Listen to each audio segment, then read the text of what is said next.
நல்ல செய்தியாக இருந்தால் நாம் படிக்க வேண்டும், முதலாவது நாம் பயன் பெற வேண்டும். அதற்கு கூட நேரமில்லை, அந்த அளவுக்கு அவசரமாக பரப்புகின்றார்கள். கிடைத்ததையெல்லாம் சொல்ல வேண்டும் என்ற ஒரு வேகம், அது ஒரு விதமான மனநோய் என்று சொல்லுகின்ற இஸ்லாம் தெளிவாக இருக்கும்படி சொல்லுகின்றது. நாங்கள் கண்டதையெல்லாம் சொல்லும் பழக்கம் இன்றைக்கு வந்திருக்கின்றது. நீங்கள் ஏதாவது கெடுதியை அல்லது ஏதாவது தீங்கை செய்துவிட்டு எல்லாம் முடிய அதற்கு பின்னால் வந்த செய்தி பொய்யாம் என்று தெரிய வந்து நீங்கள் கை செய்யப்படும் நிலைமை வரக்கூடாது, அந்த நிலைமை வரக்கூடாது. அதனால் தீர விசாரித்தே நீங்கள் செயல்படுங்கள் என்று அல்லாஹ் சொல்லுகிறேன். இந்த தற்போதைய சூழல் என்ற இந்த நிலைமையில் எப்படி இருக்க வேண்டும் என்று பார்ப்பதில் இன்னும் ஒன்றுதான், குறிப்பாக இந்த யுத்த விடயத்தில் மட்டுமல்ல பொதுவாகவும் தான். இப்பொழுது யுத்தம் பரபரப்பாக போகின்றது. இந்த நேரத்திலே இது சம்பந்தமான செய்திகளை நம்புவது, அதை அடுத்தவர்களுடன் பகிர்வது என்ற விடயத்திலே பல பேர் அவசரப்பட்டு தவறாக நடந்து கொள்வதை நாங்கள் பார்க்கின்றோம். இந்த யுத்த விடயத்தில் மட்டுமல்ல அன்பர்களே, பொதுவாகவே செய்திகளை பரிமாறுவது, அடுத்தவர்களுடன் ஷேர் பண்ணுவது, அந்த செய்திகளை நம்புவது நம்பாமல் இருப்பது என்ற விடயத்திலே நாம் பல பொழுது நாம் பிழையாக முடிவுகளுக்கு வந்து விடுகின்றோம். அன்பிற்குரியவர்களே, இன்றைய உலகம் முன்பு போன்று அல்ல. இன்றைய உலகம் தகவல்களின் உலகம், செய்திகளின் உலகம்.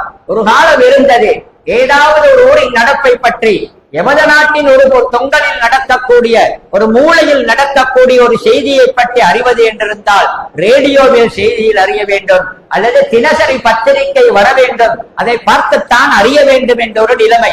ஆனால் இன்றைக்கு அப்படியல்ல, விரல் நுனியிலே தகவல்களை எடுத்துக் கொள்ளலாம். உலகத்திலே ஒரு மூலையில் நடக்கக்கூடிய செய்தியை கேட்பது மட்டுமல்ல, நேராகவே பார்ப்பது போன்றே பார்க்கும் நிலைமையும் இன்றைக்கு வந்திருக்கின்றது. அந்த அளவுக்கு தகவல் பரிமாற்றம் மலிந்து போயிருக்கும் உலகத்திலே நாங்கள் இருக்கின்றோம். பேஸ்புக் என்றும், ட்விட்டர் என்றும், இன்ஸ்டாகிராம் என்றும், வாட்ஸ்அப் என்றும் சமூக வலைத்தளங்கள் நிறைய இருக்கின்றன. இதிலே நிறைய செய்திகள் வருகின்றன. எந்த அளவுக்கு என்றால் சில பொழுது செய்திகள் அதிகமோ என்று நினைக்கும் அளவுக்கு செய்திகள் வருகின்றன. காலையிலே எழும்பும் ஒருவர் அந்த நாள் பொழுதை நிம்மதியாக கழிப்பதற்காக நினைத்துக் கொண்டு எழும்புபவர் தனது ஸ்மார்ட் போனை திறந்து அதிலே வாட்ஸ்அப்பிலே அல்லது ஏதாவது ஒன்றிலே செய்திகள் வந்திருக்கும், அதை படித்ததன் பின்னால் சில பேருக்கு அந்த செய்திகளை படித்ததன் பின்னால் அன்றைய பொழுதே நிம்மதியாக இருக்காது. சஞ்சலத்துடன் கவலையுடன் நாளை துவங்கும் நிலைமை வரும். சாப்பாடு ஒரு மனிதனுக்கு தேவைதான், அதுவே அளவுக்கு அதிகமாகும் பொழுது அது சமீபாட்டில் பிரச்சனையை கொண்டு வருவதை போன்று தகவல்களும் செய்திகளும் தேவைதான். அதுவே கண்டபடி அளவுக்கு அதிகமாகவே வரும் பொழுது அதுவே மனிதனுக்கு சிக்கலாக தடுமாற்றமாக ஆகிவிடக்கூடிய ஒரு நிலைமையில் நாங்கள் இருக்கின்றோம். எனவே இந்த சூழலில் இந்த போர் விடயத்தில் மட்டும் அல்ல, பொதுவாகவே தகவல்கள் பரிமாற்றம், தகவல்களை நம்புவது போன்ற விடயத்திலே நாம் மிக கவனமாக நடந்து கொள்ள வேண்டும். பொதுவாகவே மனிதரிடம் தகவல்களை பரிமாறிக்கொள்ளும் பழக்கம் அன்றிலிருந்து இருக்கின்றது. எனக்கு கிடைக்கும் ஒரு செய்தியை அடுத்தவருக்கு சொல்லுவது என்பது பொதுவானதுதான்.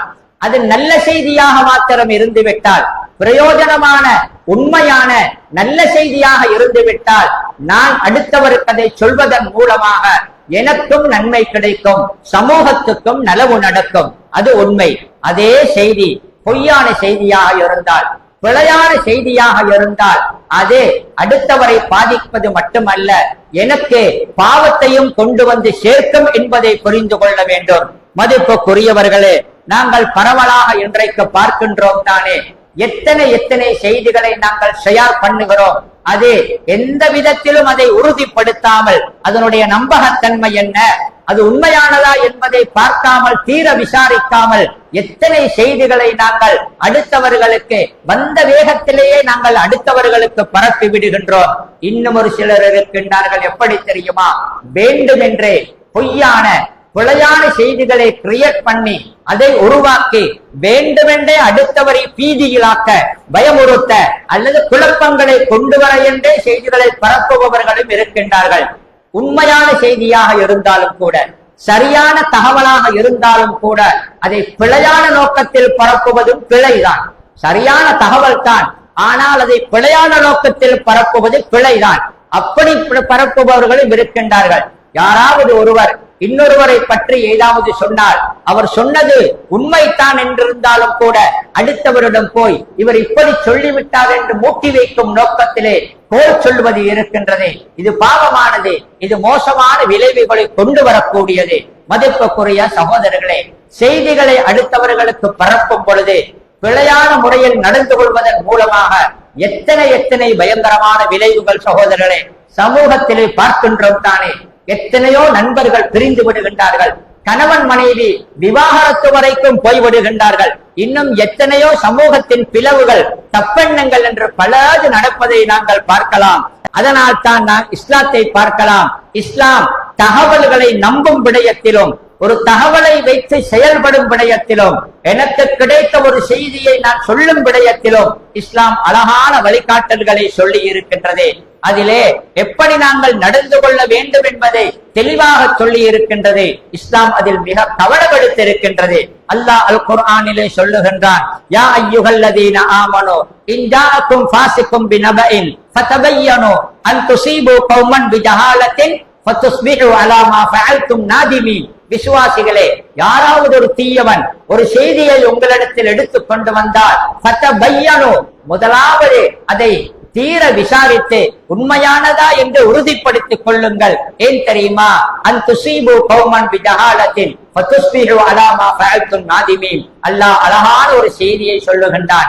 வந்த செய்தியை எந்த கேள்வியும் இல்லாமல் அவசரப்பட்டு அதை நம்பி அந்த செய்தியின் அடிப்படையில் யாராவது ஒருவருக்கு நீங்கள் ஏதாவது கெடுதியை அல்லது ஏதாவது தீங்கை செய்துவிட்டு எல்லாம் முடிய அதற்கு பின்னால் வந்த செய்தி பொய்யாம் என்று தெரிய வந்து நீங்கள் கை செய்தப்படும் நிலைமை வரக்கூடாது. அந்த நிலைமை வரக்கூடாது. அதனால் தீர விசாரித்தே நீங்கள் செயல்படுங்கள் என்று அல்லாஹ் சொல்லுகின்றார். எங்களில் பல பேருக்கு அனுபவத்தில் நடந்திருக்கலாம்.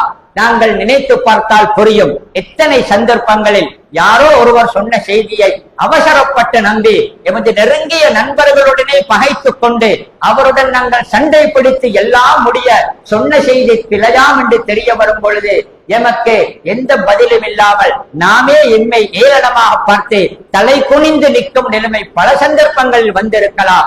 தகவல்கள் விடயத்தில் இஸ்லாம் தெளிவாக இருக்கும்படி சொல்லுகின்றது. நாங்கள் கண்டதையெல்லாம் சொல்லும் பழக்கம் இன்றைக்கு வந்திருக்கின்றது. சில பேருடைய எவ்வளவு இப்படி தெரியுமா?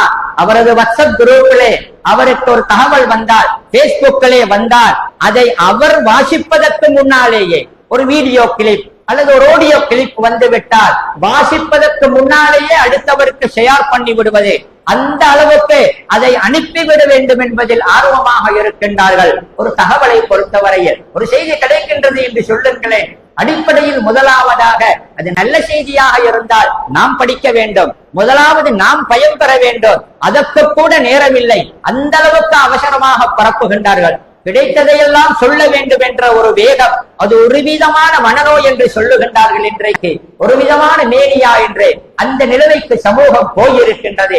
நபி அவர்கள் சொன்னார்கள், ஒரு மனிதன் பொய்யன் என்பதற்கு போதும் என்ன வேலை தெரியுமா? அவன் காதுக்கு கேட்கும் எல்லாவற்றையும் அடுத்தவருக்கு சொல்லுவது, தான் கேள்விப்படும் தனக்கு வரும் எல்லா செய்திகளையும் விசாரிக்காமல் சரியாக பார்க்காமல் அவர்கள் மற்றவர்களுக்கு சொல்லுவது இருக்கின்றதே, அவனுக்கு பொய்யால் அதுவே போதும் என்று சொன்னார்கள். அப்படி சொல்லுகிறார்கள், இப்படி சொல்லுகிறார்கள் என்பதை வைத்துக் கொண்டு நாம் தகவலை சொல்ல முடியாது. நபி அவர்கள் சொன்னார்கள் தானே, ஒரு மனிதனுடைய வாகனத்தில் மோசமான வாகனம் என்ன தெரியுமா? ஜஅமோ, இப்படி கருதுகிறார்கள், அப்படி நினைக்கிறார்கள் என்று சொல்லுவது. நாம் அதை செய்கின்றோம் தானே. சில தகவல்களை நாங்கள் பரப்பும் பொழுது தப்புவதற்கு இப்படி பரப்புகின்றோம். இப்படித்தான் எனக்கு கிடைத்த விதத்தில் நான் சொல்லிவிட்டேன் என்று. சட்டத்தில் வேண்டுமென்றால் உலகத்தில் தப்பலாமே தவிர எமது பொறுப்பிலிருந்து மறுமையில் தப்ப முடியாது. அதை விசாரிக்காமல் பார்க்காமல் சொன்ன குற்றம் எங்களுக்கு வரும். எனவே மதிப்புக்குரிய சகோதரர்களே, செய்திகளை ஷேர் பண்ணும் விடயத்தில் கவனமாக இருக்க வேண்டும்.